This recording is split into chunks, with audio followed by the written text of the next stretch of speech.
नमस्कार, the pen down में आपका स्वागत है। मैं हूं पीयूष त्रिपाठी। गृह मंत्री अमित शाह ने कहा है कि जो लोग ऐतिहासिक पलों को नहीं पहचानते वो अपना अस्तित्व खो देते हैं।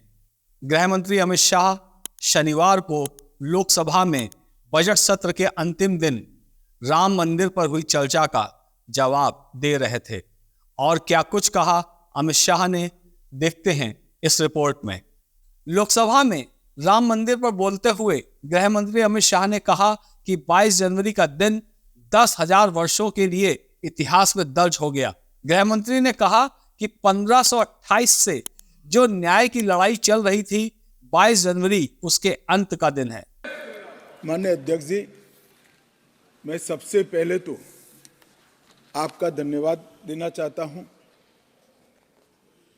कि आज़ादी के बाद जो कुछ राष्ट्र के जीवन में महत्वपूर्ण प्रस्ताव आए हैं, उसमें से एक प्रस्ताव श्री राम जन्मभूमि पर मंदिर के निर्माण का,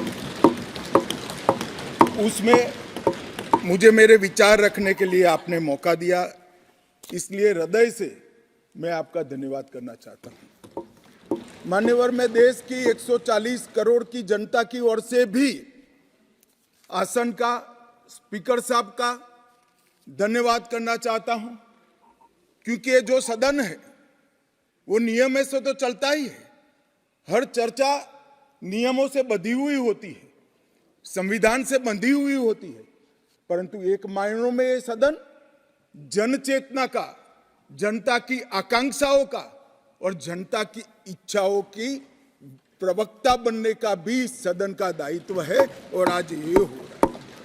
140 करोड़ के देश में और दुनिया भर में बैठे हुए राम भक्त जो 22 जनवरी के बाद एक अद्भुत आध्यात्मिक चेतना का अनुभव कर रहे हैं, इसको वाचा देने के लिए आपने समय दिया, इसलिए देश आपका हमेशा के लिए आभारी रहेगा। मान्यवर, मैंने आज किसी का जवाब नहीं देना है। आज मैं मेरे मन की बात और देश की जनता की आवाज को इस सदन के सामने रखना चाहता हूं, जो सालों से कोर्ट के कागजों में दबी हुई थी। नरेंद्र मोदी जी के प्रधानमंत्री बनने के बाद उसको आवाज भी मिली, अभिव्यक्ति भी मिली। मान्यवर, 22 जनवरी का दिन, भले कुछ लोग कुछ भी कहे, मैं स्पष्ट रूप से देख रहा हूं 22 जनवरी का दिन 10 सहस्त्र सालों के लिए ऐतिहासिक दिन बनने वाला है। ये सबको समझकर चलना चाहिए। मान्यवर, जो इतिहास को पहचानते नहीं, ऐतिहासिक पलों को पहचानते नहीं, वो अपने अस्तित्व को, अपने वजूद को कहीं ना कहीं खो देते हैं। मैं आज फिर से एक बार कहने वाला हूं मान्यवर कि 22 जनवरी का दिन 10 सहस्त्र से भी अधिक सालों तक इस देश का ऐतिहासिक दिन है। मान्यवर, 22 जनवरी का दिन 1528 से शुरू हुई एक संघर्ष और अन्याय के सामने लड़ाई का एक आंदोलन के अंत का दिन है। 1528 से चली हुई ये न्याय की लड़ाई यहां पर समाप्त। मान्यवर, 22 जनवरी का दिन करोड़ों भक्तों के आशा, आकांक्षा और सिद्धि का दिन है। उनकी आज आशा, आकांक्षाएं सिद्ध हुई है। मान्यवर, 22 जनवरी का दिन भारत की, समग्र भारत की, मैं चाहूंगा कि समग्र भारत पर पूरा सदन गौर करे। 22 जनवरी का दिन समग्र भारत की आध्यात्मिक चेतना के पुनः जागरण का दिन आज इतिहास में बन चुका है।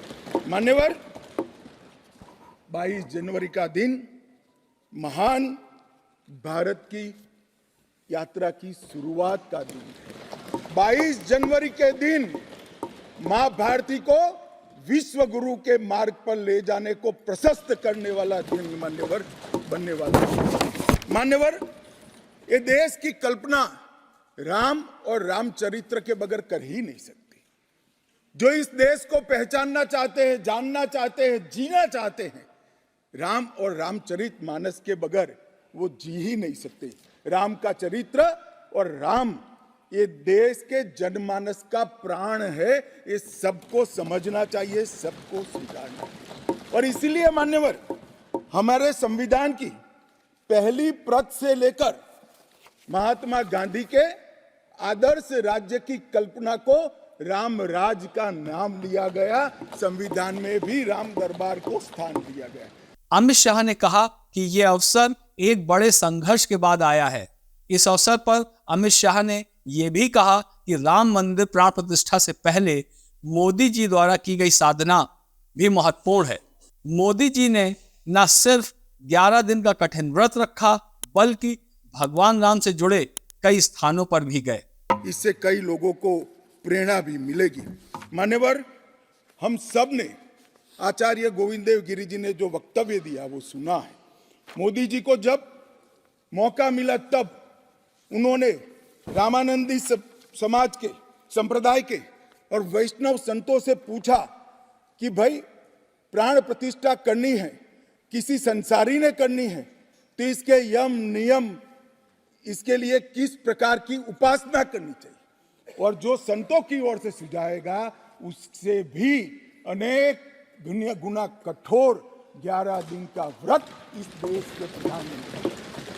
मान्यवर, 11 दिन तक सैया पर नहीं सोना, 11 दिन तक केवल नारियल पानी के साथ उपवास करना, 11 दिन तक पूरा समय राममय, राम भक्ति में रचे बसे रहना और पुरुष जीवन की उस वक्त की हर सांस को राम के साथ जोड़कर राममय बनकर प्राण प्रतिष्ठा करना। मान्यवर, ये 11 दिन में मां सबरी, गिलेरी, वानर, भालू, जटायु, ये सब के साथ जुड़े हुए देश भर में जो राम के स्थान थे, वहां जाकर राम के काज के लिए गिलेरी जैसा भी योगदान देने वालों।